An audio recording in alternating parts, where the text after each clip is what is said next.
Good evening, everyone. And can everyone hear me? Okay. So welcome to the second session of our series titled Millennials and the Canadian Housing Market. And today we will be looking at it from a planning and design perspective. So before we start, I'll just quickly give you the format for our presentation. Some of you might have been there last time. And what we did was begin with a presentation, and then we have a panel of experts in different fields who will join us on stage, and we will have a panel discussion followed by a question and answer session. So today I'm going to present, and I'll start with two stories quickly. I'm an intern architect with the OA, and I've been okay, let me start by telling you my name for people who don't know me. My name is Pallavi Swaranjali. I am presently working at the Bachelor's of Interior Design program. I'm teaching there and at Algonquin College, and I'm also coordinating the program.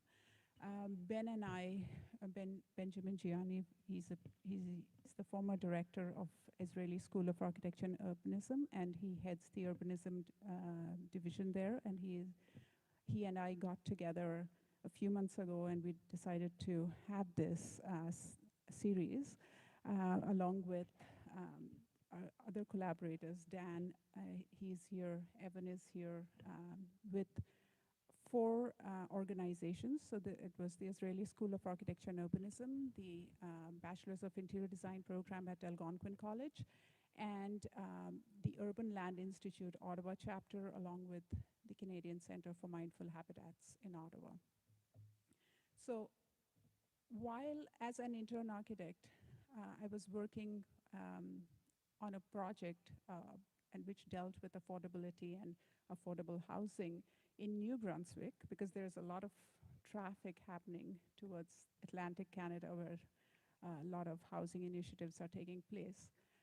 And while working on those projects, my husband and I, we were both involved in the project, along with Ilgan Ilk Incorporated, with whom I work with, and Mindful Habitats, as well as ICAR from New Brunswick. We did this project. We had these very ambitious design ideas that we presented to them, based on very many precedent studies that we had and so on. And we realized there are so many things that we need to understand about the housing sector, that we bylaws, be it like developmental and planning policies. And my husband, he's one of the senior, he's here as well, and he's one of the senior millennials. So we had this long discussion about what does a millennial look for in the housing market. And then definitely when Ben and I got together, he proposed all these different avenues that were new to me at that time. So anyways, on that note, what we did was plan this session as relating to planning and design perspectives that many a times we want to we aspire for, but there are things that we don't know and why it will work or not work in the Canadian context. So today's session, what I'm going to do is really run through some of these things that we often think about. We look at different projects happening around the world, and we wonder why not here. And so some of my students are here, so when I go in for senior projects and they are proposing these very wonderful proposals for housing and for how we can make lives better for people through housing, and then probably, yeah, it's good for a senior project, maybe not so much in real life. So let's start with what I have here, and then so I can see some millennials here. When you're looking for housing, what do you really look for? If I may have one or two of you answer, what do you look for? Anyone? Something you can afford, of course. What else? Location, location, location, always, right? So I think those are things that are on top of our minds. But as when we are designers and architects, we are also thinking of other things, sustainability. We're thinking of um, how can you have good living, the quality of life within the housing, what kind of community building you're doing. So here are some projects that always we come across, and I'm just going to put it out there. I'm not commenting on like what is not advertising them or anything, just saying, hey, look, these are things that come to mind, and why are we not able to do it? So I'll start with the culture of housing and what do we normally find in the marketplace here in Canada. Most of the times, and if you see, these are very familiar to us, the duplex, semi-detached, the single-family dwelling, freehold towns, apartments, and so on. But this is from Stats Canada, and of course, the single detached house, that's what we find the most here, around 53.6% of the kinds of the typologies that are available to us. And then this is something that we had discussed where an average Canadian owns around 4.5 to 5.5 houses in his lifetime. And it's not just, it's not because we want to do it, it's because the housing that is available and what we can afford is probably something that changes as we go further in our lives. So,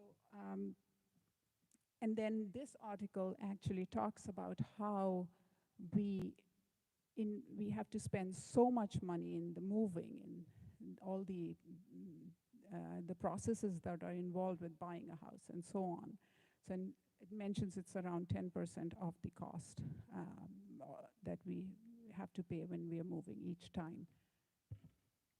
So then the question, this is another one that Dan, you shared with me, and I thought it's worthy to put it out there because if you read the CMHC Deputy Chief Economist's statement up there, it says there must be a drastic transformation of the housing sector, including government policies and processes, and an all-hands-on-deck approach to increasing the supply of housing to meet demands. Definitely, we all know that. But in this whole process, are we then just functioning or focusing on affordability? Are we just focusing on location? I got those two answers from you, so I'm just going to say, are those the only things that we are going to focus on? And then Ben put together these questions. I just put it up there. Affordability, why are we in this situation? Is it because of the high interest rates, the high cost of construction, or that the kind of product that we are looking for is not available, the locations are not appropriate, or they are not appropriate financing and ownership options that are available, all of the above, or are things working better somewhere else, and if so, what can we learn from them? So these are some questions that we started with. And then other questions, what do we build in Ottawa or in Ontario in general? What would millennials like to see that is not on this list? What determines what we build and don't build? I think that's going to be a primary point of discussion today. To what extent is what millennials want already out there but just not available for purchase? Why does it seem that cooler stuff gets built in Europe and other parts of the world? How are architects and designers contributing to the conversation? And then I also added this at the end. Are we considering larger questions about community, environment, and socioeconomic cultural structures that we are addressing through housing? This was another topic that we discussed. I just put it there for Dan. And Dan, it is definitely, I mean, I added to that question, definitely developers build what we want, definitely, because there are a lot of market research and so on. But don't we also want what is marketed to us? So isn't it that we are colored by what is being presented and marketed to us? So what do we actually want as millennials? Um, I will then look into some other projects that consider these other design aspects. So for example, time and flexibility, um, where it can be an incremental process where self-building happens. Time as in where you can age in place. So aging in place is another thing which is we frequently talk about. What about modifications over time? Because my living conditions are changing, I have kids, or I'm moving out, or things like that. So is there flexibility in design and financing? I just put in a few projects, and there are millions out there. I mean, I couldn't find all, but some things that really interested me was a project in 1976 that was by James Sterling and called Previlima in Peru, and where, if you see here, it was an incremental housing. So you buy a small house and then you build over it over time. You can add bedrooms, you can add different floors. People could add a business on the ground floor. So it's now developed, and there are very many variations to that fundamental block that people started with. Sorry. This is another one in India where it was a sites and services scheme. So if you see the picture on the left, plots were given with very fundamental plumbing and other services to the site. And then people built over time, but they also had a cooperative that sold material and trained them on how to build their stuff. So this is the development that you can see. It started in 1982. Balkrishna Doshi, who's the 2018 Pritzker laureate, he was, and this is another of his projects where if you see the three levels, and it's the largest unit on the ground floor, the middle one was the second in size, and then a very small unit on the top. So there have been lots of development over time where people have extended in the open areas around, or the terraces and so on. There has been a post-occupancy evaluation done in England for this project. Because I did my doctoral thesis on this, we were involved in that post-occupancy evaluation, and how people have dealt with bylaws and codes and so on. And probably that's the question for us as well. How do you work around those to get to propagate such a system? We also talked about CMHC's small house plans last time, for those of you who attended the last session. But for those who didn't, these were a set of catalogs that were developed by CMHC between 1947 and 1974. And these people could buy these. These were blueprints. Different architects were developed it, and you could buy it. And Ivana mentioned that it was like $10 that you could buy a blueprint, and if you had land, you could build over it. And they were specific to particular plot sizes. So another one from that catalog. So on that note, many of you may know Björk Ingels, who's the Danish architect who owns the company Big, but he has recently started a real estate tech startup, and who is providing flexible paths of ownership. So not only in design, but also flexible paths of financing that they're looking into. And they've got their first project that is built in California. They do go with modular and prefabricated mass-produced elements, but then people can customize their homes.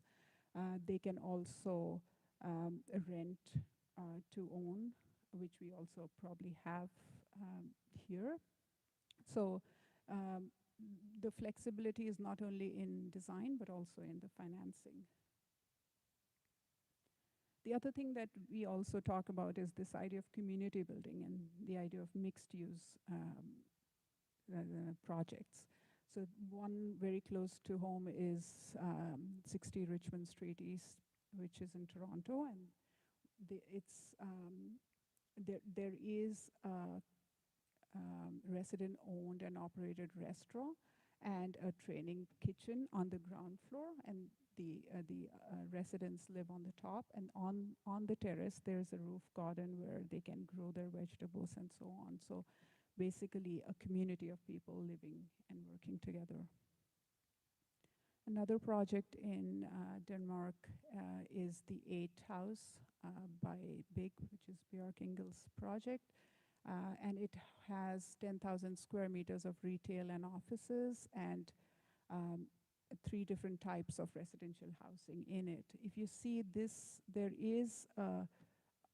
are 10 stories, and you can actually cycle or walk up all the way. So if you see here, I just feel it feels like you're in a townhome, but in an apartment with your backyard and cycling paths and so on there. Sustainable City Dubai. Here, basically, they're trying to design their housing around the growing of food. So there are biodomes, aquaponics, hydroponics, and such in the central garden here, and then the housing is arranged around it, so to promote residents to do urban farming.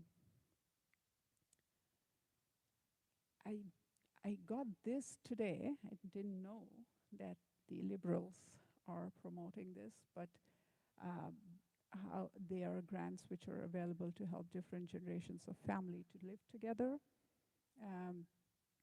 And also, of course, multi-generational housing is being proposed so that there are more financing options available. So if there are like people from different generations living together, it expands their ability to purchase financially. So then there are the tiny home communities or coach houses that are being, those are 2 different things, but those are alternatives that are being explored as well. A lot of these people who live in tiny homes, they are doing it so that they can avoid mortgages and live a mortgage-free life. So some tiny home communities that also then you have shared resources. So then looking at these, probably the question is, what is the contribution creative thinking by architects, planners, and designers can make to the housing sector and this crisis that we are looking at? And then a follow-up question, then, are creative solutions often a compromise?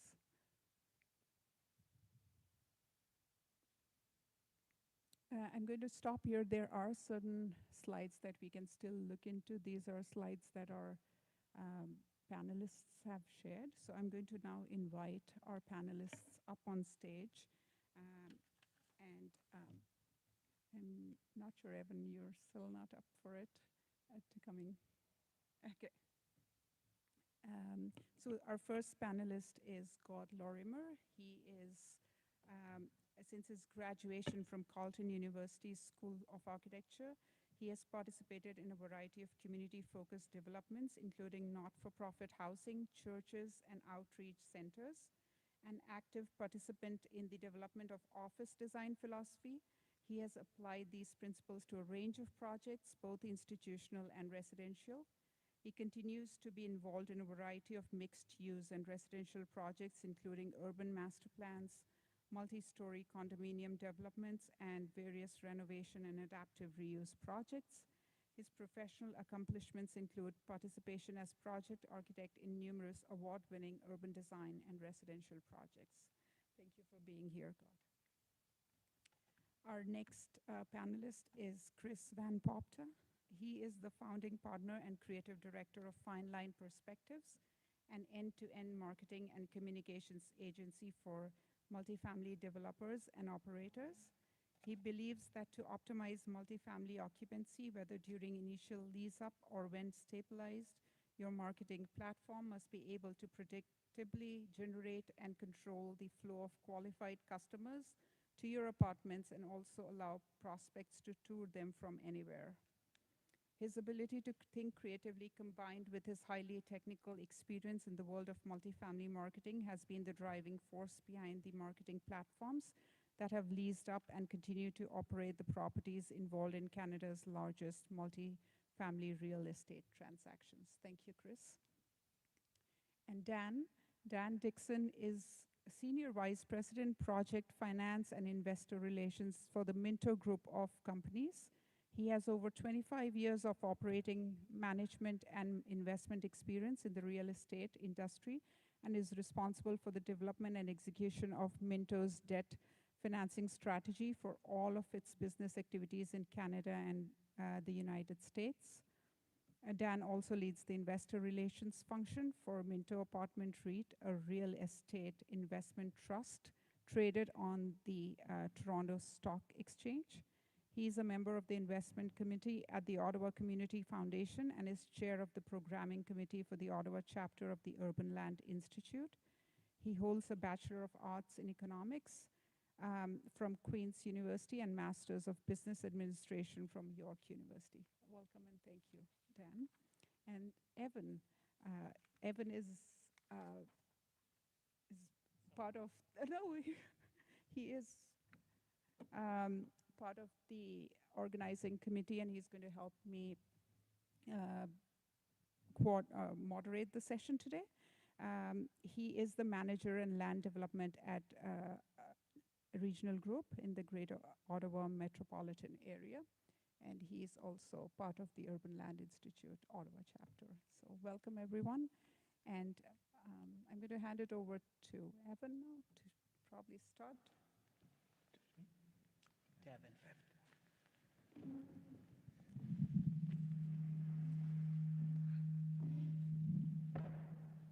How's that audio? Okay, there we go.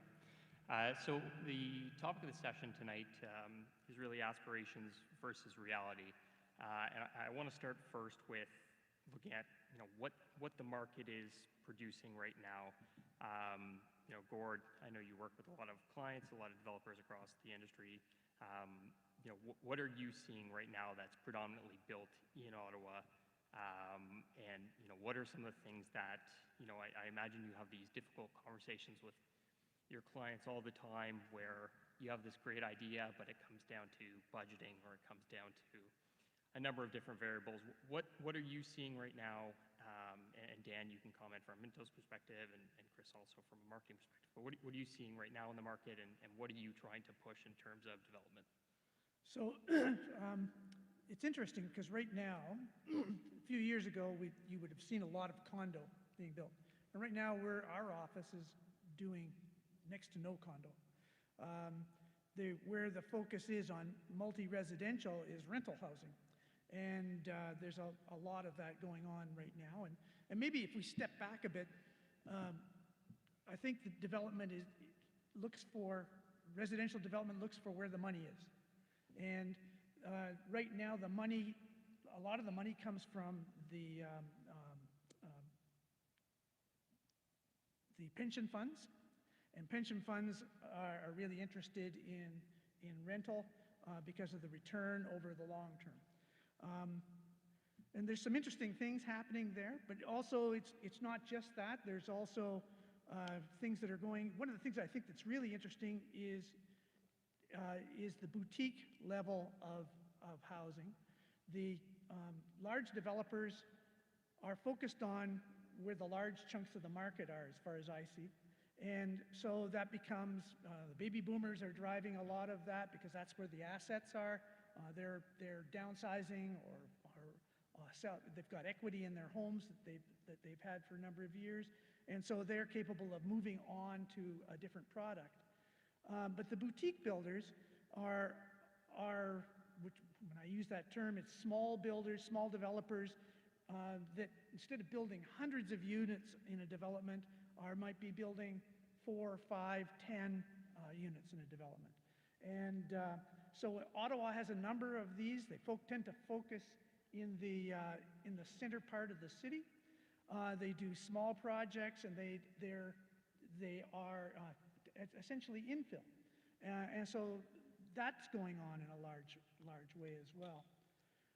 And we, of course, also are working on every form of single family to larger multifamily kind of projects as well. So there's a really broad kind of cross-section, but the issue of affordability probably is the big thing for when we're talking about millennials, because somehow they are not they don't have the assets in order to afford the product that's coming out of there.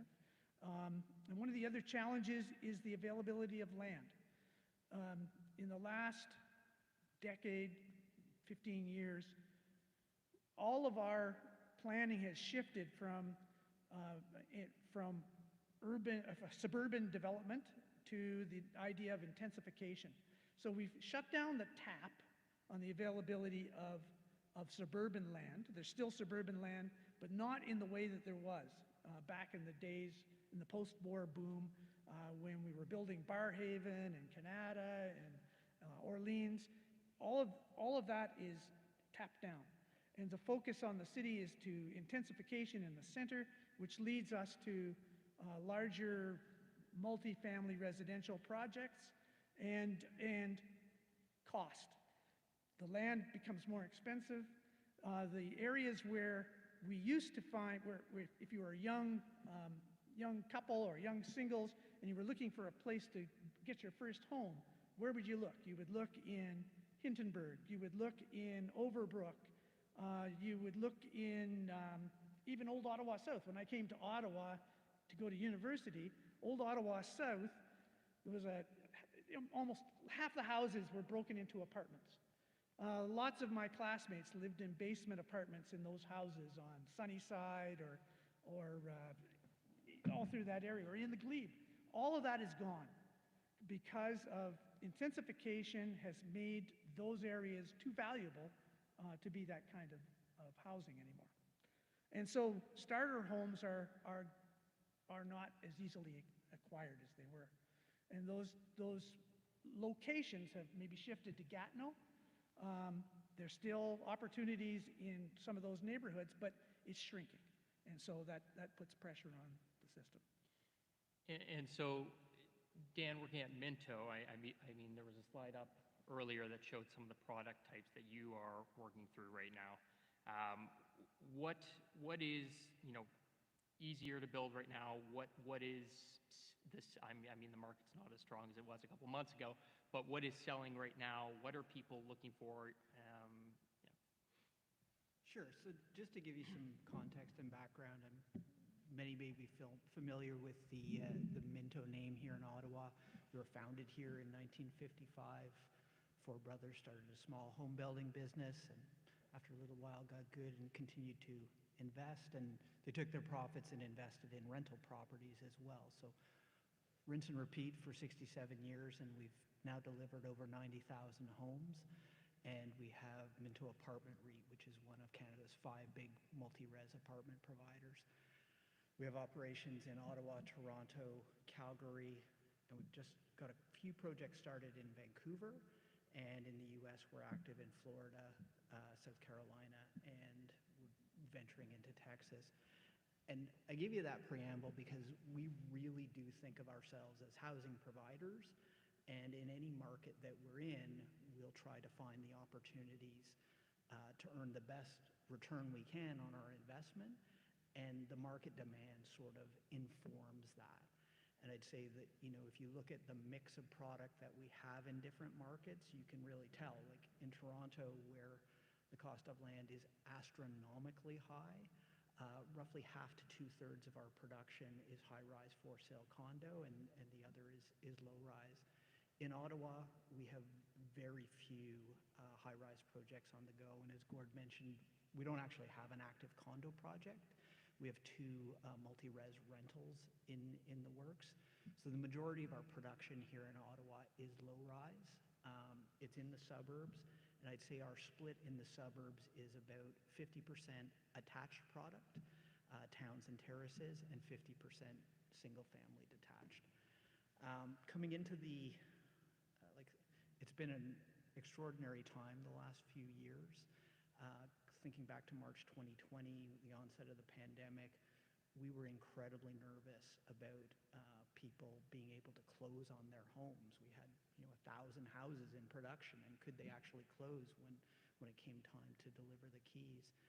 And we took a lot of liquidity measures, we did a lot of insurance things, and as it turns out, 2020 turned out to be one of our best sales years ever, because people, when you're working from home, all the real estate you really need is your home. And so 2020 and 2021 were incredibly strong years for sales. In 2022, the Bank of Canada embarked on the toughest rate tightening cycle in its history in March of 2022, and that's basically when sales slowed dramatically. So 2022 was a very slow year, and 2023 has started off very slow as well on new home sales. And what that's driving us to do is to look at our product, see where we can drive efficiencies, change our product up a little bit. On the organizing call, I was telling the folks that we've made a bread and butter product for us as our executive townhome. It's about 1,800 square feet, it's 20 feet, it's a good-sized townhome. And it comes in at roughly $650,000. We sell a lot of these. The demand has really slowed for that. So what the team has done is they're looking at slightly smaller footprint, a little bit less land, and we're going to try a 3-story townhome in the suburbs. We're actually going to give people a little more square footage, but they're going to have to live on, with 3-floor living. And we've invited 30 different trades to the table to talk about the design of that. How do we drive the costs out? How do we deliver as much house for less money or more house for the same money? And that's a picture of a product that we are working on. It's not currently offered, but these are back-to-back terrace homes. So you can see there's 4 doors on each side for each entry on each side. So that building would be, this is one side of it, the other side of it would mimic that. So you have 16 units in that block sitting on top of 1 layer of underground parking. And each of those units will be a tick over 1,000 square feet, 2-bedroom, 2-bath. We hope to be able to bring this product to market at just a tick over 400,000. So we'll see how that goes. You try to make a meal of it, try to adapt and adjust, and but price is it really drives a lot of decision making. I do find the back-to-back product very interesting. I mean, EQ Homes builds as well, and I've always found the product very fascinating. That it's a very narrow space, but you get a window, you get a parking space.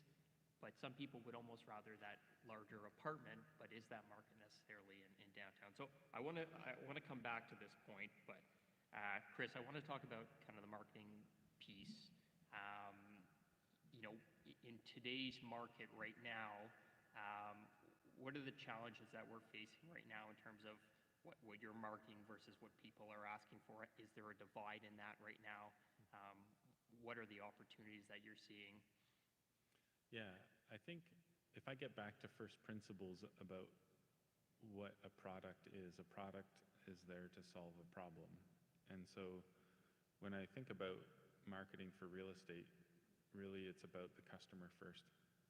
And that means that we have to understand what they value. And some people might value affordability, but affordability is different for everybody, right? So where does the mass market, what does the mass market really want?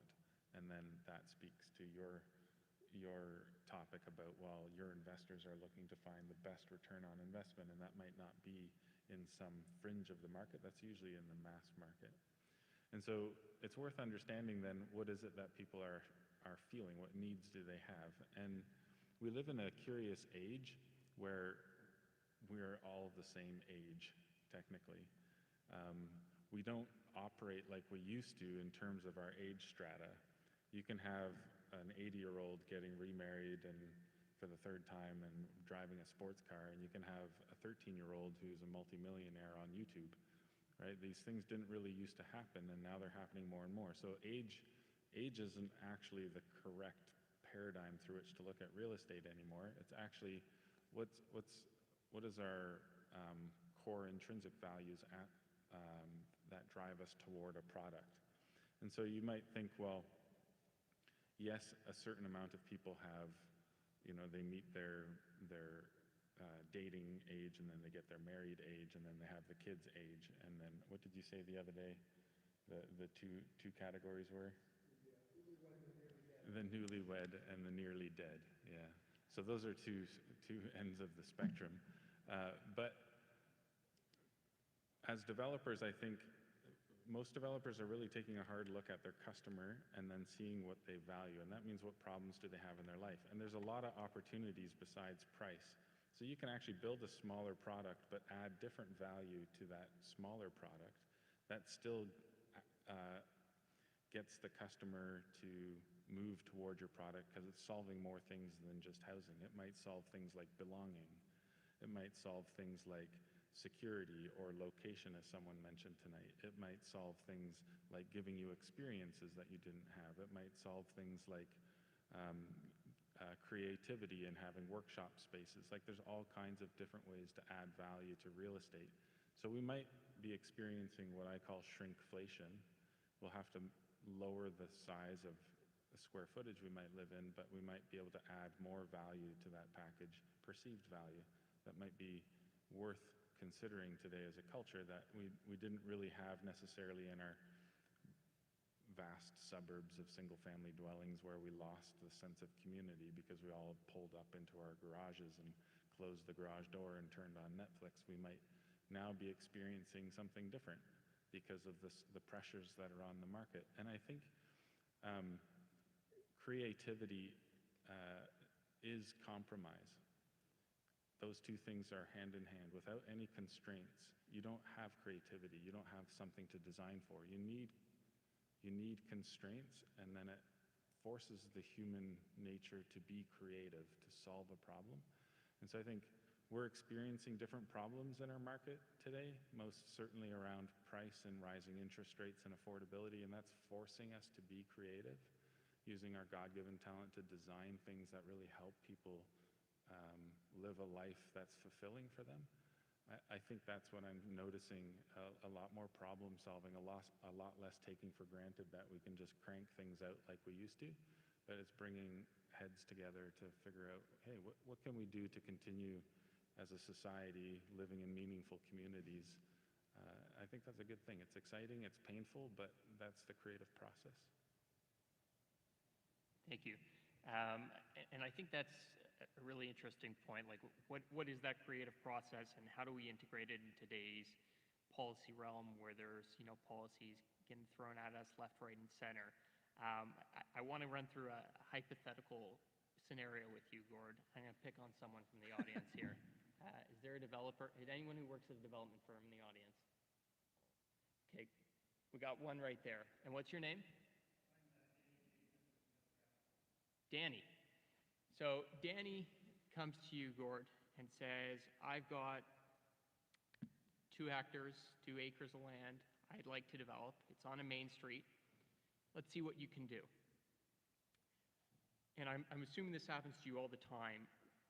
From that start of the concept to that actual design, what is that going to look like from that first concept to what Vailcraft actually builds? I'm just curious of like what goes on in that meeting, like what are you looking to propose to build that amazing community, and what are those things that are really difficult to make that performa work? What are those things that you might need to cut down on, whether it's materials, whether it's maybe the shape of the building, trying to make it more linear, or maybe it's unit mix? Like what are those things that you're often, I'm not going to say fighting with clients, but back and forth with clients? Where we would start would be a study. We would look at the context. What's the neighborhood like? Where is this piece of land? Often the land we're looking at is urban. So it's It might be a site in Centertown, it might be a site in Old Ottawa East. We look at the context, and we look at, when that context is about what's the rest of the housing stock around it, what's the neighborhood like, what are the typologies that are already there, what's the zoning bylaw and the official plan got to say about what can be there, and is there room between what the zoning says and what the official plan says? Because the official plan, the zoning is what's permitted today. The official plan is the vision for what could be built there tomorrow. And so there's a bit of a gap between the two. And the other problem with urban, not a problem, one of the other characteristics of an urban site is that the context in which it was in was all built under some previous set of conditions. None of it complies with the current zoning provisions. And so there is almost always, and when we're talking about intensification, there is almost always some need for going for a zoning amendment or variances of some kind. So that's a lot of technical stuff. But what that it'll create an envelope in which you can work in. And there's the permitted envelope, and then there's the vision envelope. And we start to look at what typologies will fit in there. And the developer is always going to be concerned about yield. They can't just put a single house on something that's got the land value needs to be, in order to make it all work, needs to have multiple units in it. So we look to, and the developer's always looking for multiple units. And so we look at what will fit and how, what's the yield we can get. And it'll be variable typologies that have got to work in there. That's how it starts. And we might come up with 2 or 3 different scenarios which would have different yields or different typologies mixed together.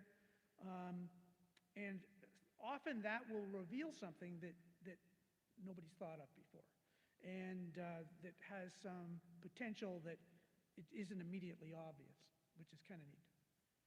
And anyway, that's how it starts. Yeah, so that was a study that our office did with the City of Ottawa, for example. So the City of Ottawa is looking at what can they do in terms of this whole issue with the housing crisis. And part of the problem is we look at zoning right now, and I mentioned that when I came to Ottawa, and Old Ottawa South was full of houses that had been converted to apartments, or maybe a family lives in the ground floor and second floor, but they've made a basement apartment. So the study with the City of Ottawa looked at, well, what can we do with conventional lots we already got within our city, and how do we intensify those lots? And so these scenarios looked at taking a conventional lot, which has one house on it, and looking at how we get 4 to 6 units on it. And sometimes we're looking at scenarios which provided parking for every one of those units. Sometimes we're looking at scenarios that depends on the location. Maybe we're near rapid transit station. Maybe we don't need all that parking. And the world is changing. And so this last typology, I think, has 8 units in it, I think. Anyway, that was the idea of intensification on existing lots. This doesn't exist yet as law, but it's looking towards how you can see this on the city's website. They're exploring how we can do intensification, create more units per lot, which would reduce the cost. The land cost now is spread over more dwelling units, and so it starts to be a creative opportunity.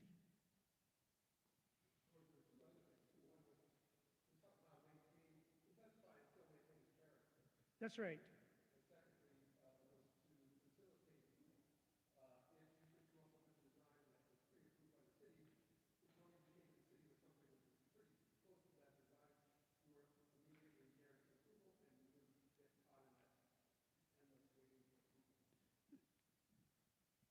One word there, you mentioned approvals. Approvals is a huge issue in all of this. If you want to talk about the affordability of housing, part of what makes it unaffordable is time. And our approval system has gotten enormously complex. So if we're looking at doing, one of those scenarios there that was on a lot, a single lot where currently you can put one house and we want to infill it to put 4 houses or 6 houses. First thing we'll have to do is get either a zoning amendment or a variance in order to permit that, depending on what the zoning already permits. That adds time. The site plan control process, which anything with multi-residential, it easily adds a year to the process. So you tend to go in, anybody who's an architect here knows it, but you go in for site plan control approval as soon as you can, earliest in the project. There are studies that are required. There are public meetings that are required. It's an enormously long and tedious process. And all of this adds time, and time is money. And so any multi-res project is easily, from the day the architect is hired to when you open the door for people to move in, is easily 3 years. Could easily be more than that, depending on the size of the project. But I was actually referring to one of those smaller ones. But yeah, easily, and it gets longer and longer and longer, and that time costs something. And so that's. I wonder how much, if we actually tried to measure how much time was spent consulting the person who would actually live in the building at the end of the day, compared to how much time is consulting everyone else that we've just mentioned. If we could actually reprioritize how much time we spend consulting with people who actually want to live in these places. And I don't mean the people who already live in those neighborhoods. I mean that development should be focused around the end user, the person who's currently actively searching for housing in a specific neighborhood. And if there was a way to capture the sentiment and desire and the affordable price point that that individual is looking for, that we'd come up with a better solution. Yep. And that we'd focus in on the correct zoning requirements and official plan requirements, but that our products would be focused around them as a core to build our pro forma in order to develop something that's profitable. What do you think about that? That has been done and does happen, and probably the best local example that I can think of like that, it was a project that Jim Kalitza did maybe a decade ago in Hittenberg, where he got a single large lot, corner lot on Armstrong, and did 5 units on it. Now, normally that would require site plan control, it would require variances to create all the lots, and you go to marketing, you've got to get all the bank wants all this, and you got to put underground parking. What he did was he got 5 individuals, people he knew, people he met, and the 5 individuals come together, creates 5 lots, each of them is a lot owner. No site plan control, individual input into what those houses are like, and they're all small houses. They're not tiny houses, but they're small houses. Anyway, that was a subversive concept of working within the system to get what you want cheaply and quickly. They cut the time way down. And there's other scenarios like that, but they're tricky, like co-housing. Anytime co-ops where people come together to try to do something, it's people management. That's a hard part, and getting the banks to agree to finance it. But still, if you've got determination and skill set, you can make it happen. So we mentioned 2 things that I want to dive into a little bit. One is timelines, and one I want to get into a little bit more is the pro forma. When we talk about timelines, I think you threw out 3 years. Who threw out 3 years? Yeah, 3 years at minimum. Yeah. When we go through, regional goes through plans of subdivisions, and that right now can take from the time we acquire it to the time we get the first house in the ground could take 6 years. And one of the things is that and that's for houses. That's for houses, and the longer that these approvals drag on, the more costs we're going to take on. And I'm just going to share one anecdote quickly, and then Dan, I want to kick this over to you, is we had a file that kept going and kept going, fighting over, I think it was a millimeter of stormwater. And it kept going, and we had made the city aware of our timelines that if we didn't construct by a certain window, we couldn't construct for a season because of the type of soil. And the city couldn't accommodate it because we were fighting over like millimeters of stormwater. And the trickle down that happened after that caused such a significant impact to the pro forma, and those costs get allocated back to the homeowners, right? Like through the pricing. That's how that works. And so because we missed our window, we saw inflation on the materials for the roads. We lost our contracts. Our contracts renewed to the next year for the home builder.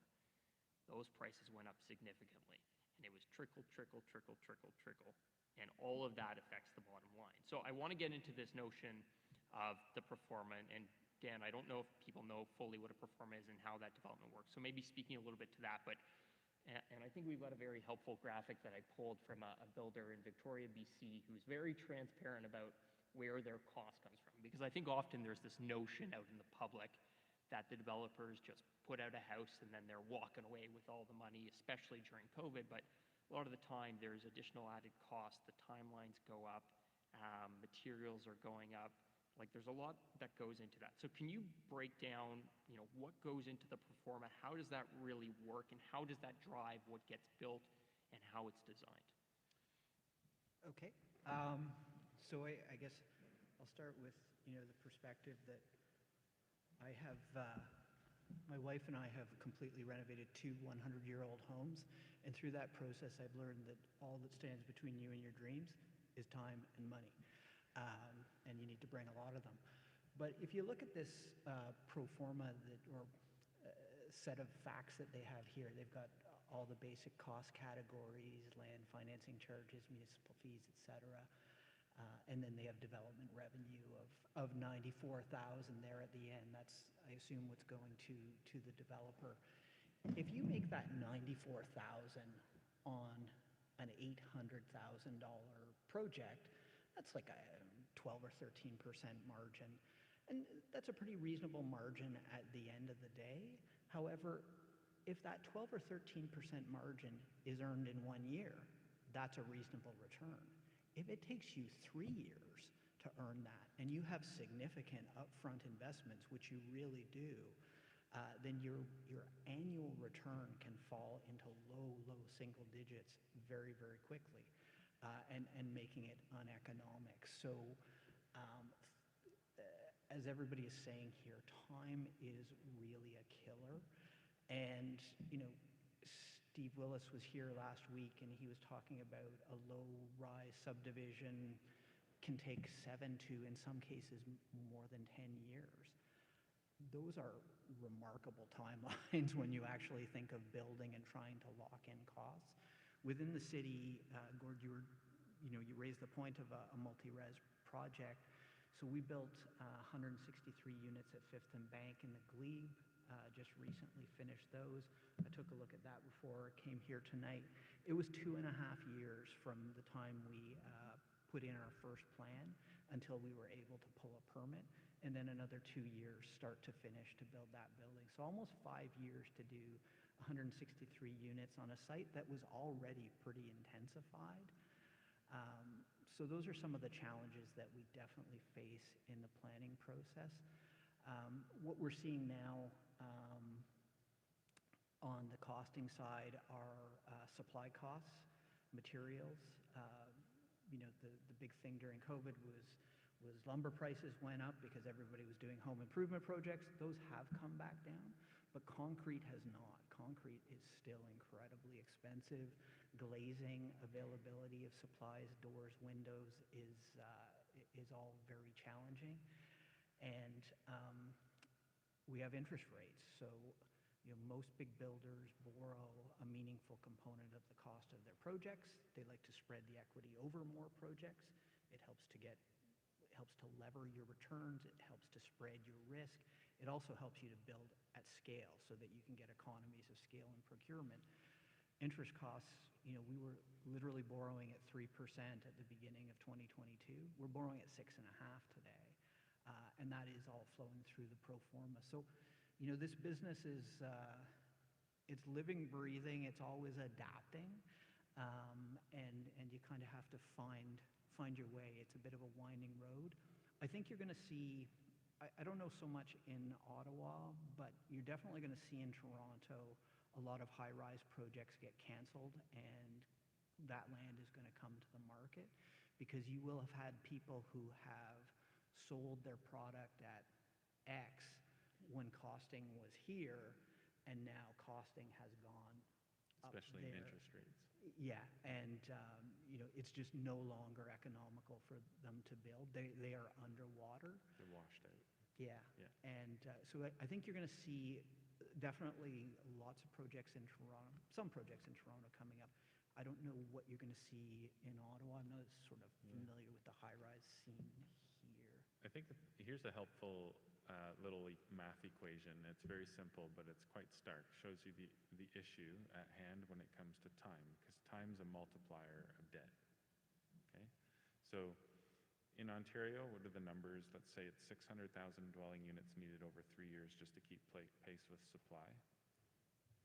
If you divide 600,000 into 300 unit high-rises, that's 2,000 high-rises that need to be built in the next 3 years. But if it takes 3 years to even get an approval, plus 18 to 24 months to build one, that's 5 years. That's the equation, right? So that's why we're here tonight, is to say, like, hey, what are some creative ways that we can get around this? What are we doing at a builder level that can put the necessary market needs, meet the necessary market, and try to build something that's creative?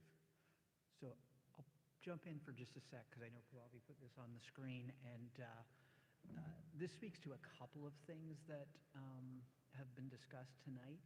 So this white structure with the sloping roof it's an 1,100 unit complex that we built in Toronto at the corner of Front and Bathurst.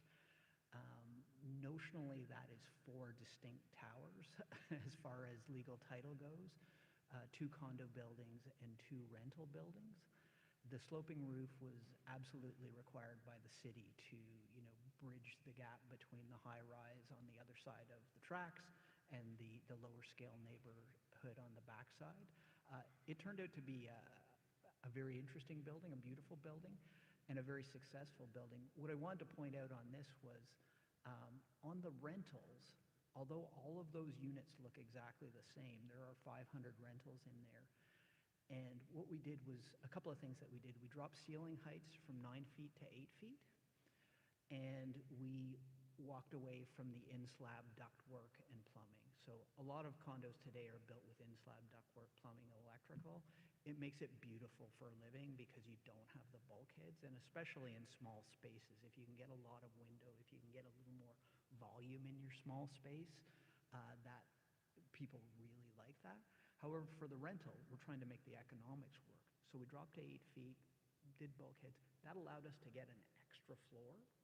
So your units now have a land cost that's spread out a little finer, so it's a little cheaper that way. And what we did with some of the savings was, in addition to that, we shrunk the footprint just a bit, and like doing things like 24-inch fridges, 24-inch stoves. I talked to my wife, and she thinks that's just crazy. Why would you want that? But the reality is, when you are on a very small floor plan, an extra foot between those 2 appliances in a closet makes a big difference. And I'll say the designers also, architects really helped us with getting the right ratio of bedroom area to living area. Renters will trade off a lot of bedroom to get living space, a little more room there. That's what we found. And things like, movable islands, things of that nature that can, make the space more functional in different situations. So we did that. And by shrinking the footprint a little bit, it gave us a little room to provide some bigger amenity spaces. So we're trying this out. Haven't really done it as aggressively as this before, but we have a whole floor in that building of amenity space. So there's some meeting rooms, there's some open space, there's theater, there's some gym, there's a beautiful outdoor space, there's a pool, there's barbecue stuff. We talk about there being small suites but big living, and because we had 500 units there, we were able to justify the cost spread, to make that investment in a high quality amenity space. So that's sort of some of the things that we talked about here on trying to make it work. Yeah, and that kind of resonates with me, because that's like back to the list of values that some people might have. They might have to compromise on a smaller living arrangement, but then share amenities with people they wouldn't normally have had in the first place, which increases the value proposition. So you can increase the perceived value of that product for people by offering all kinds of other activation because of the economy of scale. Yeah. We're doing, one of the interesting things that's been happening in terms of opportunities is that shopping centers, shopping center land is being redeveloped because the models of what shopping centers were isn't working as well anymore. So if you look around, you'll notice that Westgate Shopping Center, there's housing going up there. We did a project at the Blair Center out on the East End. Elmdale Acres, it's another shopping center, all of them owned by RioCan. And so what they're doing is, it's kind of brilliant in my mind, is introducing rental housing so a place that was just about shopping is now a mixed-use center. And they're already geared towards traffic coming to it and going away from it. So it works as a place to live and work. And so those buildings, they're aimed at millennials. They're aimed at a younger crowd. And so you might have a small unit, but there's all kinds of amenities, like worker spaces, places where you can hold a Zoom meeting, because so many people were working at home. So you could get all these spaces within the building that we haven't conventionally done in a lot of the condos in the past. And because this is not saleable area, it's part of the owner's Recurring revenue. yeah. And so it's an interesting model that's emerged. We talked about the culture of living, and Chris, you were talking about that earlier in our discussions. But do you think then the culture of living is slowly being modified or moving towards something else here in Canada? And also looking at it through a post-pandemic world, how do you think it's changing? Yeah, I think like big societal events move change. We saw that after the Great War, Second World War. We had big society change, something fundamentally shift in the demographics and in what people were looking for after an event like that. I think everyone I listen to in terms of finance talks about when they look at how governments are spending money today, it looks like wartime financing. The same kinds of things happen, and then societally too, we go through a really big transition in our thinking. We have these existential thoughts about, well, what is community anyway when we're all isolated in our homes, and then we come out of that, and then we've learned a bunch of new things. We've been forced to act a bunch of ways. One of the biggest things is technology and how much that we've leaned on that throughout the past 2 years, and then like Gord's saying, like we end up designing buildings with Zoom rooms in them. Like, who ever heard of a Zoom room prior to 2020? Zoom was barely a company trying to get people to adopt this new video conferencing software they had, and everyone was like, nah, let's just meet in person. And now I do 8 Zoom calls a day. Like, it's crazy. It's totally transformed how we think about urban planning too, and the need for a vehicle. Like, I used to bill back to my company thousands of dollars a month in travel expenses and fuel costs and car costs. I don't have zero, right? It's totally transformed people's lives, and I think culturally that's a shift. that's a shift in thinking. You know, I look at North America as opposed to the continent of Europe as two different kinds of cultural um, societies in that, for housing especially, that when people came to um, the North American continent, there was sure a whole different mindset on where they were leaving something behind and they came to pioneer something new. It's baked into our culture whether we like it or not. We want big spaces to live in, we have big homes, we have estate lots. You don't see that in Europe because Europe is much older, much denser. And we came to this continent with like a freedom and liberty and personal property, and that kind of mentality doesn't exist. Our culture is now shifting away from those things, whether some of us like it or not. We're shifting towards more of a, like, how do we do things together in society, more socialized benefits for everybody, and we're tending towards a more centrally planned society. When we look at our cities and how they're organizing, how our city centers are thinking about urban planning, it's done from sort of a central seat. It's, as much as it tries to be community involved, it's done more centrally, and that's something we're having to get used to. I think too, and I know we discussed this in our pre-meeting call, and Pallavi and I went back and forth on this one, but one of the interesting notions is I find, I'm going to take my developer hat off and put my millennial hat back on here, is this notion that I always read about in the news, that millennials want smaller spaces and millennials want shared kitchens, and I feel like everywhere, anytime I read a news on like the market or millennials, it's always talking about that. And I mean, I can see that in Toronto, maybe, you know, like they're just so intensified and, you know, they're just jamming as many units as they can. But I always find that interesting that Ottawa is proof that maybe millennials don't want that. The condo market is, I'm not going to call it dead, but it's not booming. How do you feel, Chris, about, you know, the future for Ottawa and what that could look like in terms of intensification, especially now that the city has approved a large swath of expansion lands that's only going to give these, you know, similar priced townhome models on the fringe to a, you know, condo in downtown? I think Pallavi had a slide on the screen that said, do we want things because they're marketed to us?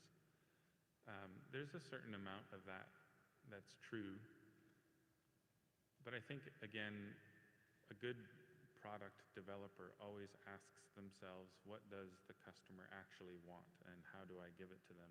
But when a product doesn't exist yet, they have to invent a problem for the customer to have and sell the problem to the customer first and then give them the solution. Okay, so this is what Steve Jobs did with the iPhone. He invented a problem, he came up with a solution, sold us the problem, and gave us the product to solve the problem. And it worked. I mean, that's brilliance, really. And so it's a bit of both. I don't think today's millennial, and I preface that by today, he's a millennial. It's maybe a contradiction in term because there's no tomorrow's millennial. It's a certain time and space. But let's just say today, we don't want smaller spaces. We're forced to have them. We're getting used to the idea of what smaller spaces might look like because our dollar doesn't go near as far as it used to. Because an abundance of money in the system means a scarcity of goods, which means costs go up. Right? An abundance of money means scarcity in the thing that you want. Scarcity in money means an abundance of everything, because money is just a thing, it's an option. You don't want money, you want what money buys, right? And so when we live in inflationary times, we're all forced to reconsider what's valuable to us. Well, maybe I will take a smaller space because I value something else more, right? It's just a values exchange, really. So that's the real question at the end of the day. I don't think today we want smaller spaces, but we're being forced to consider them. And so we'll have to figure out how to value something else instead that we want. And I think that can be found again in figuring out what it is, what's the human condition. Housing is part of the Maslow's hierarchy of needs. You need a place to live, you need security, you need ongoing employment, you need something that's warm. Now, I guess I have to share my kitchen. Like, I mean, that's probably a bridge too far for 99% of the market right now. Nobody's going to do it. You're not going to sell it.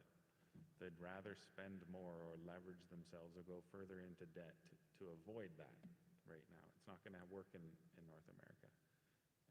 It might work in other regions of the world where housing is a novelty, where they're not used to having their own home. Well, having a home with a shared kitchen, why not? Like, I never had a house before, right? We're in a totally different scenario, so I don't think those things quite, I don't think we're there yet. That idea can work in a kind of co-housing model where a group of people come together to make a project. Right, But as you as the developer, making that kind of design in your product that's aimed at the whole city, Right.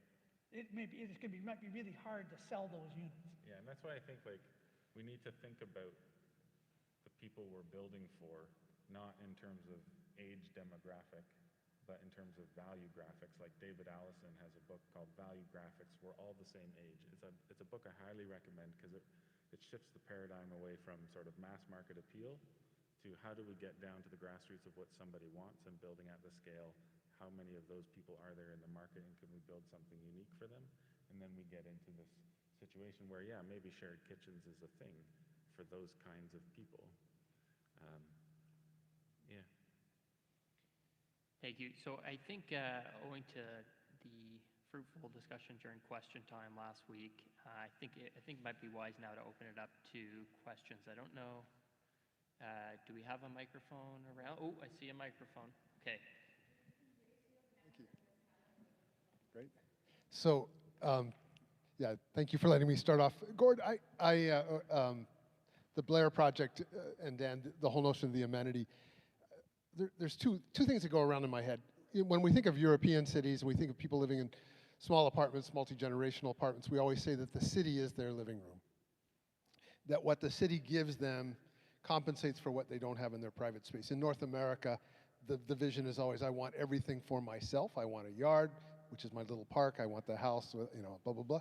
When you're in a smaller space, the city is supposed to take up the slack. I'm hearing two things all the time. One is that the only money that the city has to make improvements comes from development charges. So you as developers are asked to pay for a better city in order to accommodate the buildings that you are asked to make.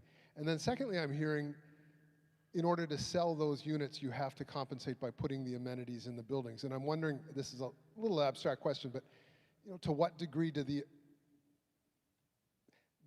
are you compensating for the small spaces within the building themselves, and to what degree are you asked also to compensate for the small place in terms of your contribution to the overall public realm? And do you think, for instance, that's asking way too much of the developer? Is it, for instance, unreasonable to ask the developer to pay with development charges for all those improvements to the public realm? Should we be increasing taxes and improving the public realm in some other way? I feel like you're getting double whammed with it, both within the building and within the city. Sorry, that's your responsibility, and all of that is falling on the buyer. So what I'd say is, I guess taking a step back, I don't know if you have the chart of the population growth over time. So the first column shows average annual population growth from 2011 to 2015, the preceding 5 years. In the fall of 2015, the federal government set more ambitious immigration targets and population growth targets, which I think are actually fantastic policies. One, Canada needs population growth to flourish. Our age demographic is such that the dependency ratio, those actually drawing paid services and those contributing, is getting very much out of whack, and it's only going to get worse. We need immigration to keep our whole social system vibrant. That's true of all G7 countries. That's kind of the first piece. But the second piece is, think of it from an abundance perspective. Canada is the only country in the G7 without direct access to a market of 100 million people. If you're trying to get centers of excellence in universities, in healthcare, in any kind of specific business, you really need the people. So the immigration policy, I think, is a big positive for Canada. And you can see from 2016 to 2019, we were very successful in growing that number. The pandemic in 2020 and 21 shut our borders. So, population growth, you can see natural population growth in 2020. That's what's happening. And you see what's happened in 2021 and 2022. So those are the columns. If you look at the line, those are housing deliveries. So I took that number because economists often get into discussions about households and who buys this and who wants that, and we were oversupplied here or not supplied there. I just added them all up.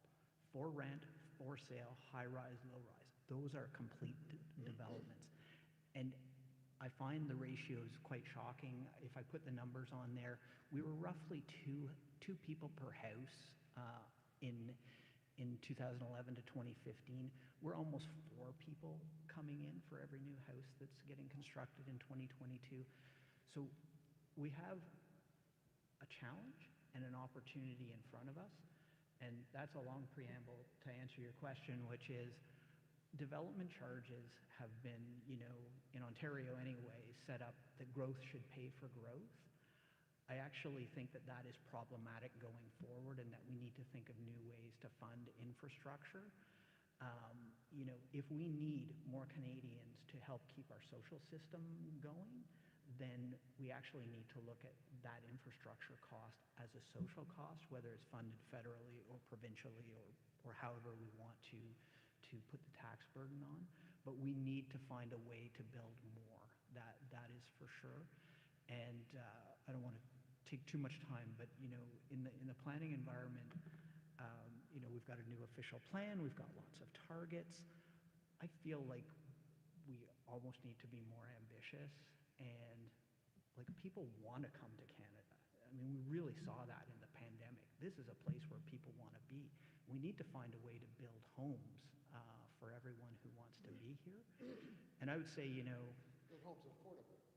Homes that are affordable, and a lot of that is supply. I'll throw out, an idea that, if you look around Ottawa at every crane that's up now, every tall building that's being built, if you added 2 additional floors to every one of those buildings as affordable housing, not only do you help to deal with your affordable housing problem, but you increase the supply, which reduces pricing for everyone. That seems like a really easy and simple thing. That would create a holy war with local councillors. I'm not joking. This would be very, very hard to accomplish. We're trying to, nibble at the edges with inclusionary zoning, but that's really a stick as opposed to a carrot. Anyways, we need to find a way to deliver more homes. Yeah, and I think the future is bright. It's nights like this that get people talking about the problem, and human creativity will find a way. We'll find a way to work this out. It seems like an insurmountable problem, especially when you look at the last column there in 2022. And then, like I said, my earlier equation of 2,000 high-rises in 3 years, and it takes 5 years to build one, but that column doesn't stop. 2023 continues on, and 2024 continues on. 5 years from now, we have 5 of those columns, right? That's a big issue, and I think when we start having nights like this and we get together and we put our heads together and think about it, that only then gets us talking to our councillors and talking to our municipal leaders about the issue, and the incentive structure changes, right? Because really they're representative of the people they serve, right? And so if we as people are like, hey, I think there's a real issue here, then our representatives' incentives change from trying to protect their little neighborhood from development into, hey, I think our constituents want development because we're looking for affordable places to live. That's actually the issue.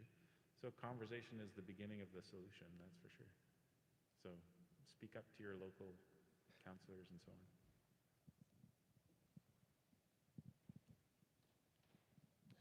on. Thank you very much for your comments. One thing that's becoming more and more concerning every day is we've never been so connected as a society, but we've never been so isolated at the same time. I go to a pharmacy, I sit down in the waiting room, I see a pamphlet on preventing suicide amongst seniors. I have a friend of a friend. The parents meet once a month to determine whether or not their 12-year-old is going to commit suicide that month. Having said that, what are each of you in your respective fields of endeavor doing to address the social aspects of what we're doing? I mean, it's a known fact, in New York, they built micro apartments, 300 square feet. They didn't provide a room where people could go in that they didn't touch both walls. And they had a lot of psychological problems in those buildings. Good question. And I think that, and not an easy answer, but I think certainly our perspective, our approach is to always designed with the concept of building community. So you have, I don't want to give a kind of architecture 101 thing, but it needs to be part. It's more than just a building. It's more than just an accommodation that has to be put in place. And there's no regulations or bylaws that are going to tell you to do this. But if you, as an architect, you need to look at every project you're doing as a contribution to community.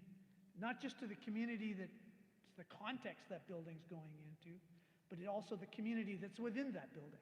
And how do we build community? How do we create ways for people to interconnect and not to be all locked into their little cells? And COVID was really bad for that because so many people were working at home. So you might be in a one-bedroom or a bachelor apartment all by yourself, and you move from that chair to work to this chair to have lunch. And you know, your whole contact with the outside world is through this monitor. And I don't know if that answers your question at all. Well, speaking of high-rise construction, how many people know their neighbors up and down the corridor? Yeah. So What if there was an alcove across from the elevator where you had a couple of chairs, a small table, a window to look outside, a plant, that you could actually sit and talk to your neighbors? The problem is the building code doesn't allow it. I really appreciate the question because it's actually on a lot of, I do a lot of work with developers of rental high-rise, and one of the reoccurring themes across many boardroom tables is we're not just building a building, we're building a community. And to Gord's point, like, what property managers are thinking of themselves now as community facilitators. And that's not just, that partly to do with attracting residents, right, and differentiating in the market as offering additional value over and above your rent is what can we do as property managers to create events and activation and get people together, because we know that when people know their neighbors, they stay in their communities longer. So it's not only an economic, a good thing to do economically, it's a good thing to do socially. And so that's on the forefront of people's minds, that's for sure. That was certainly one of the interesting things with those RioCan apartment buildings out at Blair Shopping Center, in that there's no there. Like, you know, why would I want to live there? So you have to create a there. And they exactly what you're talking about, the programming interaction. And you know, the amount of, it's not just providing amenity space, but it's actually programming the amenity space.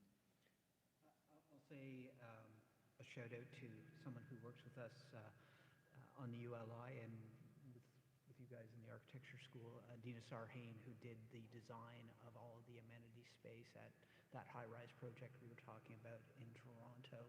That space gets used very well, which you don't tend to see in condo buildings, or historically in condo buildings. You would sell you'd have to put in a pool because you'd need to sell it, but nobody ever used the pool. I'd say the thoughtfulness around the design for what's going on there and the investment in the quality infrastructure helped. But we do like big communities because it gives you the opportunity to actually invest in sort of activities. We have High Park Village in Toronto, which is, you know, your classic 60s apartment, big slab buildings on a nice green piece of land. You know, we've got community gardens going. We have, you know, bazaars. There's bake sales, and there's you know, as you say, a real sense of community, and it just makes the living experience better. It's great for residents. I think socially, like, I live in the suburbs. I have 5 kids at home, believe it or not. And we over the pandemic, had our own little community in our house, right? So we tried our best to get outdoors and meet neighbors as we could, as we used to. That was difficult for a time. But the real, the demographics are shifting. I'm not very common. I'm like way out in the 90th percentile, right? But there are many people living alone. Many people live alone. And so societally, we want to, as developers or in the real estate industry, figure out what we can be doing to make sure that as communities we're being cohesive. When you had suburbia, you had community associations. They're still alive and well. They're still facilitating all kinds of community events for the little pocket of houses. Well, that same kind of mentality now is roaring back to reality inside of high-rises. Community associations for high-rises is becoming a thing. How do we get people to know their neighbor and to create cohesive communities? Because it's not just affordability people are looking for. It's certainly a base level need, but community is as important because of exactly as this gentleman has mentioned. We're facing society problems like we've never seen them before. It's something real estate and good design can really facilitate. Something you don't necessarily see in a condo, perhaps, because there's no central heartbeat. Whereas in rental, you do start to see it more often because there's a heartbeat. Property management is on the ground.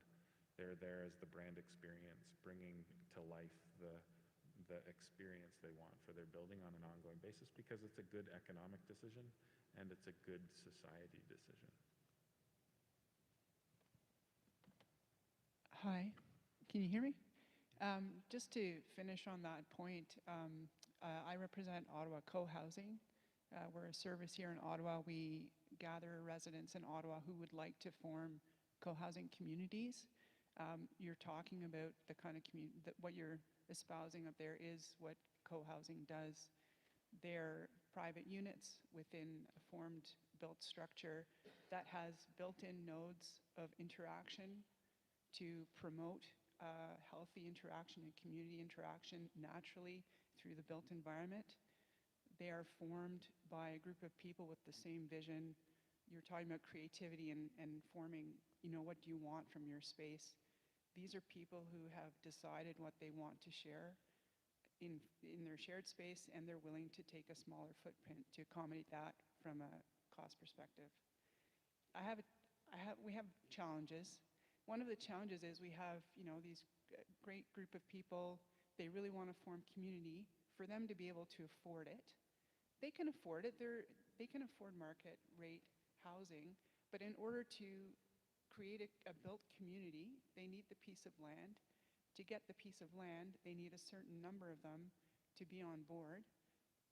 But these are real people. They want to know where they're going to live. So a lot of them hesitate to get on board before they know where the site is. So our challenge is, how can we get a site sort of contract with a developer or a landowner that we can then use to attract these people who are really committed to living in the community that you're talking about?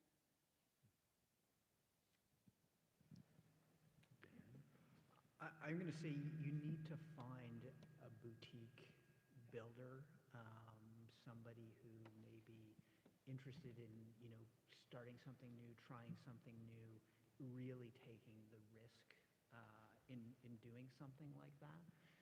You're not going to see it from, I'm going to say, a production builder like us. You know, basically what we do is we create affordability by building at scale and getting economies of scale and procurement. You know, the framer finishes that house, they go to the next house, they go to the next house. That's how we drive the prices down. Something that you're talking about is much more unique and, you know, you're going to need to find someone who is very boutique-y to do that. I'm not as tied into that community. You might be. Yeah, I've had one experience on a co-housing project that didn't go ahead. And one of the challenges, I agree exactly, that you need to find a boutique developer, somebody who can focus on a small site, not be part of a large site. It's a small site, might be an infill in the center of the city, or it might be out in the country someplace, I don't know, but something like that. But the challenge, one of the challenges for co-housing, as far as I can see, is you need cash up front, and they don't have it, tend to not have it, because you have to be able to buy the land, hire the consultants, pay for the approvals, finance the construction. And typically, the people who are involved in a co-housing group, well, the one I was involved with, they were mostly boomers who wanted to downsize and be a part of a building where they would have shared kitchen, some social space. So all their money was tied up in their existing houses, which wouldn't be sold until they were ready to move into the new building. So there's this disconnect between, in theory, the money was there, but it wasn't there until the end, and you somehow need money at the beginning. So that's part of the challenge to it. But if you could overcome that wrinkle, then I would be looking for a small developer who focuses on infill type projects and developing some kind of a partnership with them.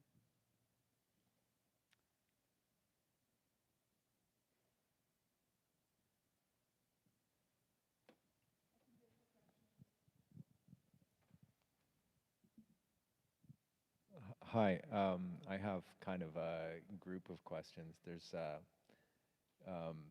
a lot of talk about money and time, and Minto, as a large developer, is having to kind of quantify where things land and be consistent and predictable. But then Dan was saying that in 2023, with the interest rates going up, you're looking at now responding to that, which sounds kind of absurd because we're also hearing that it's 3 or 6 years from concept through to anything constructed, but at the rate of change that I see happening over 3 to 6 years, it's hard to even know what you're going to do. And so that's sort of the background of to what extent is the culture of our thinking in the industry delusional on the one hand, and sort of culturally so, and sort of invested in its own kind of predictive metrics. But then a specific question is the project in Toronto that we've been talking about, which sounds really interesting. Why does that exist? Because that seems like it should have been a generic condo, because that must have come into early design thinking 6 to 8 years ago, 10 years ago. So why at that time were you thinking about something that now you're saying is a good idea? Because you would have had to said 10 years ago, this is a good idea, not today. So to say today it's a good idea is perfectly fine, but that doesn't explain anything about how that happened. Why did that happen? Yeah, I think I like the way you're thinking. I mean, you're also describing what happens on a macroeconomic scale in finance, is that you're always dealing with lagging indicators, and you're always reacting to a market scenario, looking backward in time for advice because no one can see the future. And the number one thing that markets hate most of all is uncertainty.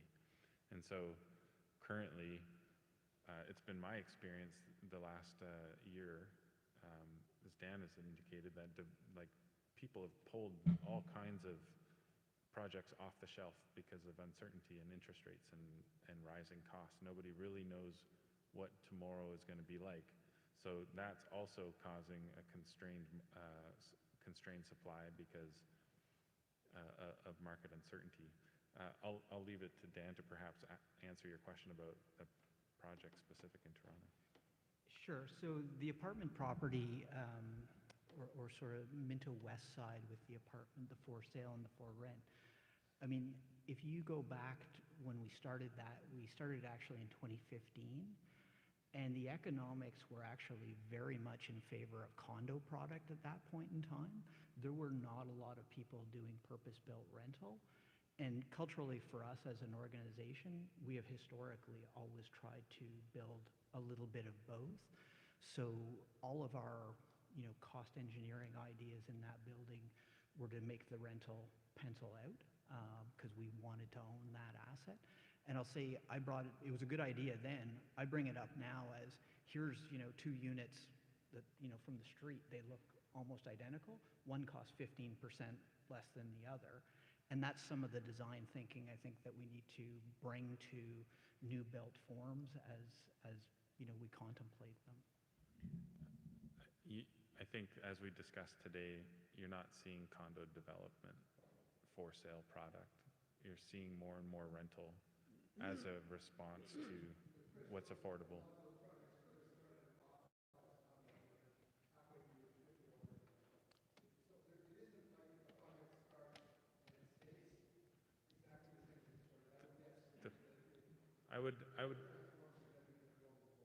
Yeah, although I would take issue with a project changing gears halfway through, because the way you would design your building would be completely different, depending on how you would organize your finances and who you'd get lending from and what materials you'd be using, and the long-term operation costs of a building. All that design is different in a rental project than it is in a condo. So to switch halfway through is probably difficult. And Even your unit mix would change. your unit mix, who would want to rent who would want to rent? Yeah.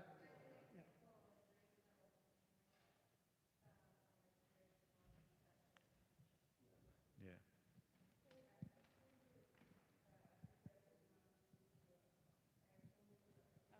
There's just to support this idea, there is a development that recently transitioned on Breeze Hill and Somerset.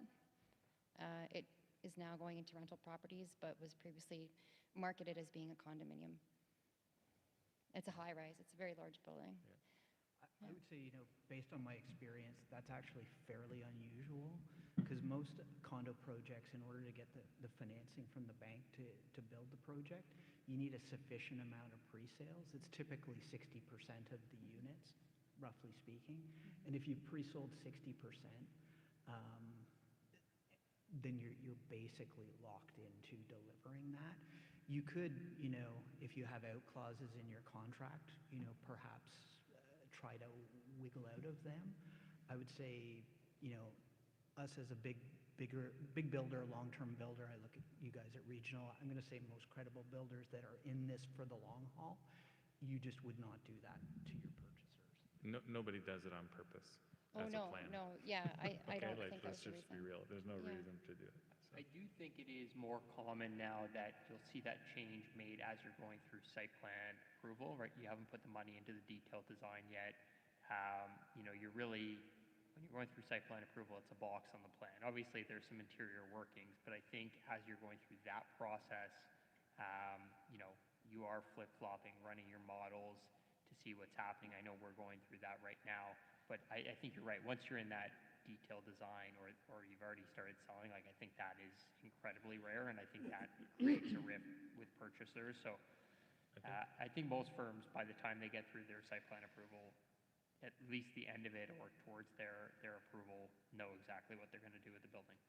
The reality is we are now fully engaged in a for-rent market. And I think that's the case because a younger demographic starting out can't get a down payment for a house at the cost they're being sold today. Guys like Dan are trying to figure that out. Hopefully that works out. That's really good news to try and get that price point down into that 400, 500 range.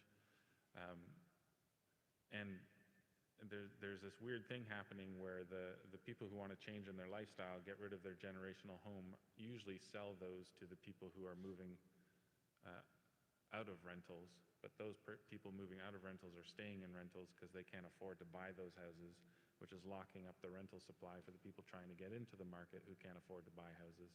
So this whole thing is like feeding on itself, which is part of the issue of housing affordability and supply.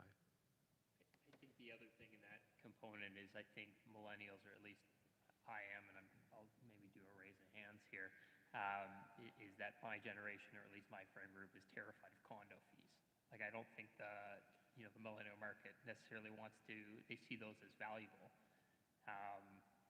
Yeah, I think the paradigm is that you're renting from the bank or you're renting from a landlord. And a condo fee is just an additional, you take a mortgage out, you're renting your unit from the bank, you don't own it. You're paying interest rates, like we're all discussing, at super high values. So more of your payment up front is just rent to the bank, and then on top of that, you're paying a condo fee. So why not just go to a well-managed apartment building with someone who's doing brand activation and site activation and giving you all the additional value add for the same payment, while you take your delta in your paycheck, if you have one, and squirrel it away and try and invest it to buy a house, right? That's why condos are going. And then you don't, and the other real plus is you don't have to serve on the condo board. That's right. What would you rather have, a group of lay people trying to drive a 747 called a condo building, or a professional property manager who knows how to manage a building well? Yeah. Time for one more. Mm-hmm. It'd be great if I could get a response from each one of you, just a quick 1 or 2 lines. Will the housing challenge, the challenge of housing affordability be solved through a policy solution or through an architectural design solution? And why? And it would be great if you could pick a side. I think the answer I receive a lot to that question is both, but for discussion's sake, if you could pick a side. I can go. I think it's a little both. I think the policy is... Pick a side, Dan. Okay, it's the policy side. Without a doubt. I think of, if we're going to get serious about affordable, let's talk about density. Let's talk about HST self-assessment on the supply of a new affordable rental. Let's talk about density bonuses for affordable units. Let's talk about zero parking requirements for affordable units. Let's talk about an expedited planning process for affordable units. I think you start stacking all of those things together and you start to get the outcomes that we want to have. I think it's a policy, 100%. I think architecture is something that alleviates the pain that we're feeling today, transitioning to a time where I hope policy changes dramatically, especially around timelines and getting the red tape out of the way. In the grand scheme of things, architecture, you can't make anything significantly cheaper through the architecture. I don't know if that's making any sense. We used to talk about when we do a high-rise apartment building that was a condo and compare it to a high-rise apartment building which was a nonprofit. And those cost almost exactly the same amount to build per square foot. Because the basic costs are not about all the fancy stuff. It's basic, it's plumbing, it's elevators, it's concrete. So it's not where the real costs are in in time. If you can shorten the time period, if you can simplify the approvals process in a safe way that still preserves community. One of the innovations that the province did a study just back in the spring on ways that they could use to improve affordability of housing. And one of the many things that were suggested, and not the dumb things like opening up land in the greenbelt around Toronto, but one of the good things that was suggested was, at least in my mind, is projects with, I think it was 10 units or less, be free from site plan control. So that's the boutique developers, like somebody buys a surplus school site, say, in the center of the city, tears down that building and puts up a new building that's got, say, 10 units in it. It wouldn't have to go to site plan control. If it doesn't have to go to site plan control, you cut a huge amount of time, expense out of the process. So those kinds of things, and that little study that I was showing earlier that the City of Ottawa did on intensification of existing housing lots, Those kinds of approaches will have impacts. I guess there is an architectural thing that could have an impact, but it isn't going to happen right away. And I can see Ben, saying, come on, talk about it. Is the idea about where wood frame construction can go. So there's a number of things that fall in that. There's the building code has changed in the last 10 years where we can now build 6-story buildings in combustible construction, whereas before we were limited to 3 stories. There's new technologies like CLT, which is cross-laminated timber. There is panelization. I was talking to Tim Priddle earlier today, and he owns the Wood Source, and he's partnered with K-Van Developments, and they've built this panelization system, a plant out in Barrhaven that produces prefabs, basically prefabs houses. Right now, that's all they're doing is houses, so that all the panels, floors and walls come to the site and go up real quick. So that cuts time and improves quality. So those kinds of innovations are coming. They're not cheaper yet. CLT is a great idea, and when it finally comes on an economical basis, could be a game changer in terms of both sustainability. Sustainability is part of this formula. It's not just about making buildings cheaper, it's about making them faster. Because the construction costs, probably CLT costs as much as concrete and steel stud, except the time gets shortened. You come to the site and up it goes. The same thing with panelization. But none of those systems are yet really economical, are not widespread in their use, and the trades, they don't know how to deal with it. So we haven't got a very skilled trade set anymore. Our trade set, in terms of building, has been falling dramatically over the last 20 years. And so these are all challenges. But that's a future thing that's not going to make a big difference this year or next year. Last week we heard about CMHC had this rapid housing initiative where they encouraged not-for-profits to use prefab to put up multi-story buildings. And the idea was to go from the day you got your grant or approval to a year, and that you'd be able to open the doors. It's a great idea. Site plan control takes about a year. So you're not going to get your approvals from that day till, you're not even going to have your approvals in place by the time the year is up. So these are all the challenges that go together in making things faster. Yeah, I think you touched on something. Yep. You touched on something important, which is skilled trades. I think that's part of the equation. It's a hidden thing that we don't often talk about.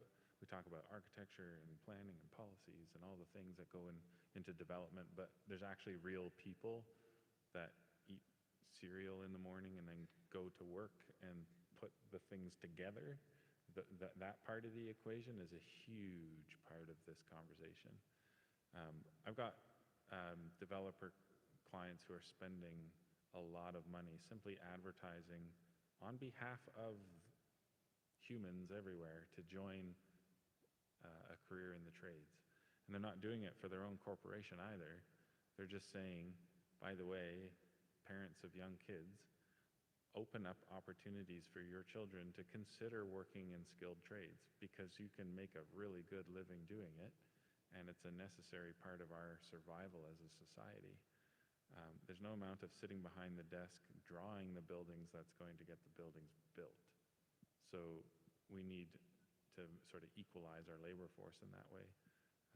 So that's a huge part of the story too. And immigration could probably solve that if we allowed people to work in the trade that they studied for.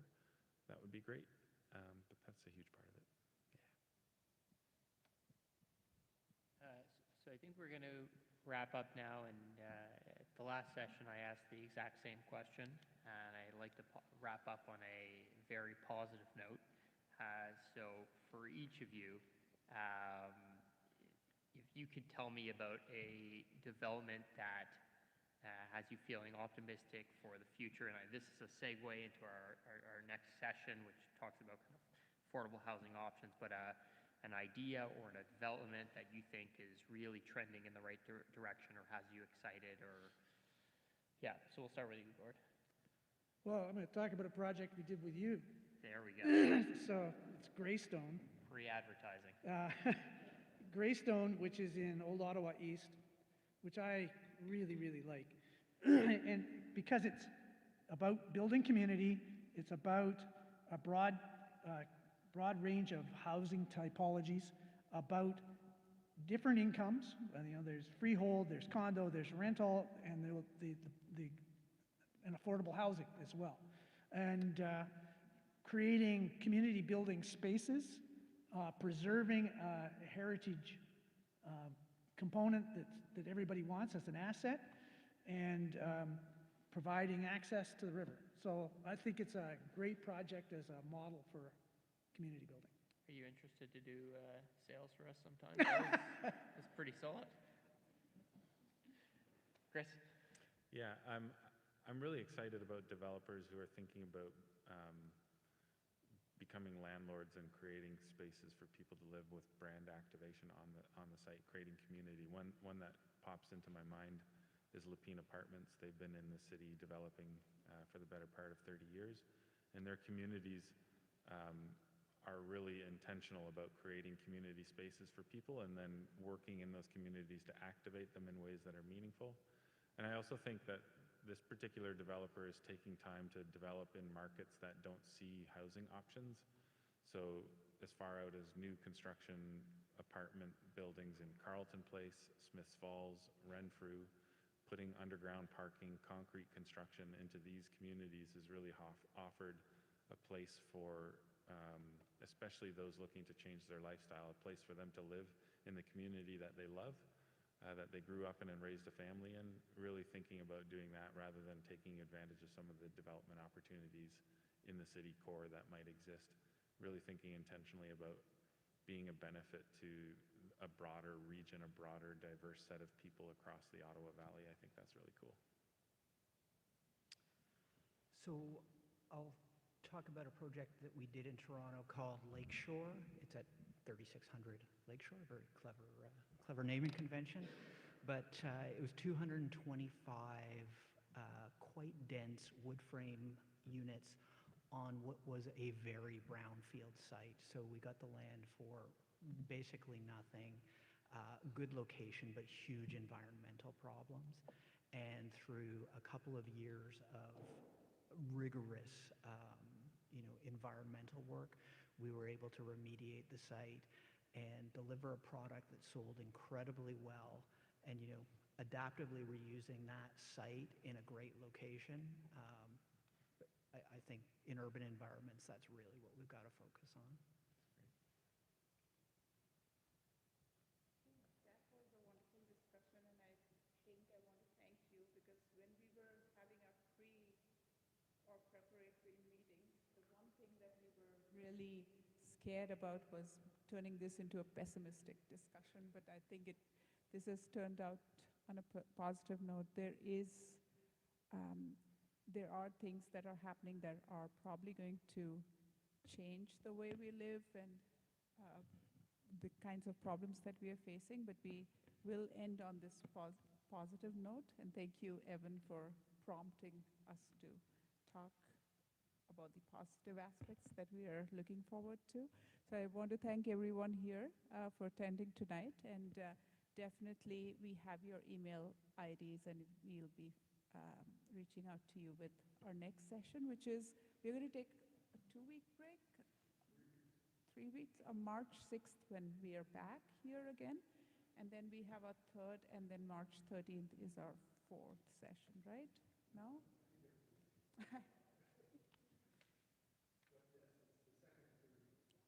Okay, so you can check it. The 6th, yes, it's on a Thursday next time. I think it's March 6th and 13th that we are looking at. And we will be discussing, we have two more perspectives that we have brought forth. One is the affordability and finance perspective, which is coming up next, and the last one is a sustainability perspective. So please join us then, and we look forward to more conversation on this. Thank you again to all the panelists.